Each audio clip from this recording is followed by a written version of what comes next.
Tonight. This is very hard to say to families who lost loved ones or saw their homes destroyed by floodwaters, but overall the damage in New York State was not as bad as many people had feared, especially in New York City and on Long Island. However, my next guest says that elected officials should not be patting themselves on the backs. He sees many flaws with the state's current evacuation plans. He is former Assemblyman Richard Brodsky, and he is joining us this evening from New York City. Richard, it is good to see you again. Nice to be back, Liz. So your main concern, or your starting point, I should say, is New York City. You took a look at the city's evacuation plan post-Katrina, and you found that plan lacking.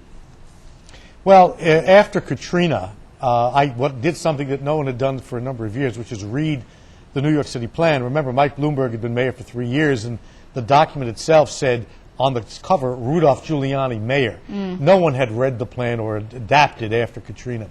We made a bunch of suggestions. It got a little contentious because I don't think this mayor particularly likes that kind of criticism. But to their credit, Joe Bruno, not our Northern New York Joe Bruno, but the commissioner of New York City's OE, Office of Emergency Management, right, actually made some changes that made some sense. Let me give you an example of what they did right.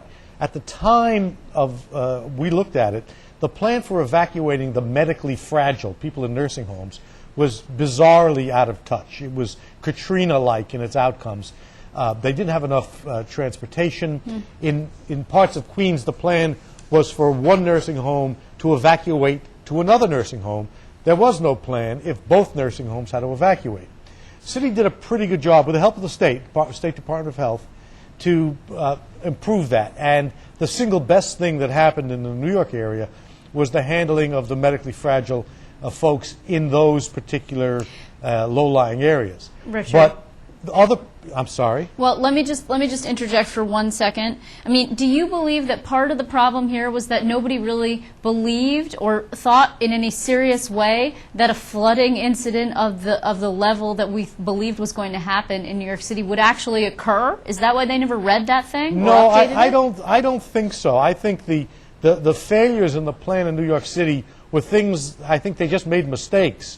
They were lucky. To some extent, the real issue in New York City was whether the storm surge, the water coming in front of the hurricane, would be 3 feet above normal or 8 feet above normal. It was at the low end. If it had been at a higher end, they would have had to evacuate more than just the Rockaways and the low-lying areas. Right. That would have put a strain on the entire system. And that, in effect, was the problem that occurred around the rest of the state. While the outcomes were better in New York City than we had hoped, they were worse in the Hudson Valley up through the capital region and in the Catskills. And part of that reason is no one really thought that the rain would be and the water would be the problem. They were afraid of the wind. So, Richard, what this is a wake-up call. Right. Okay, good. I agree. What is it that communities, I mean, to the effect that they are capable at this point and they're not digging out and trying to regroup because they've seen so much disaster, the communities that maybe dodged a bullet up in this area, what do they need to do? They need to establish a plan, I would expect, if they don't have one. I bet most people don't.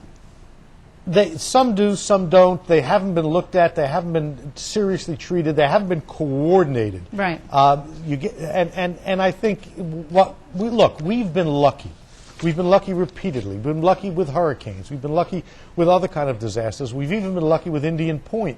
If you put it all together, this is a perfect opportunity for Governor Cuomo, who I think gets this, to use the State Office of Emergency Management to make sure that we have coherent plans.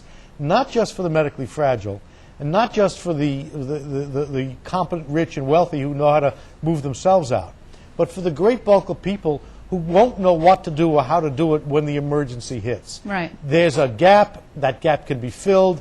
I think the governor wants to do that, and I think he should. Can you just talk a little bit more about Indian Point? We didn't see from the storm any surge or problem with the point, but we did see a couple of days before Irene became a big issue, an earthquake, and everybody had something of a nervous breakdown about the integrity of that nuclear plant. Well, I was in the middle of the earthquake, like I was in the middle of the flood, and if they're sending a signal, it's that our part of the country, Westchester County, is under a little extra pressure from the forces that be. Having said that, given that the the difficulties, even though they were successful, in New York City and elsewhere were for evacuating only a tiny fraction of the people in the city. About 300,000 people were evacuated. Within 50 miles of Indian Point, there are 22 million people. Right. I think the lesson we've learned is there isn't an evacuation plan if there is a serious release of radiation at Indian Point. And the pretense that we could protect people has to be abandoned. If we're going to take the risk of continued operation of Indian Point, and I don't think we should, but if we're going to do that, people have to be told the truth about the likelihood of getting away safely if the worst happens, and they won't get away safely. Richard, just before I let you go, are you suggesting that God is trying to tell us something? Well, I can't speak for the greater powers, but I can tell you that at a certain point, you know, some wise man once said there are no accidents.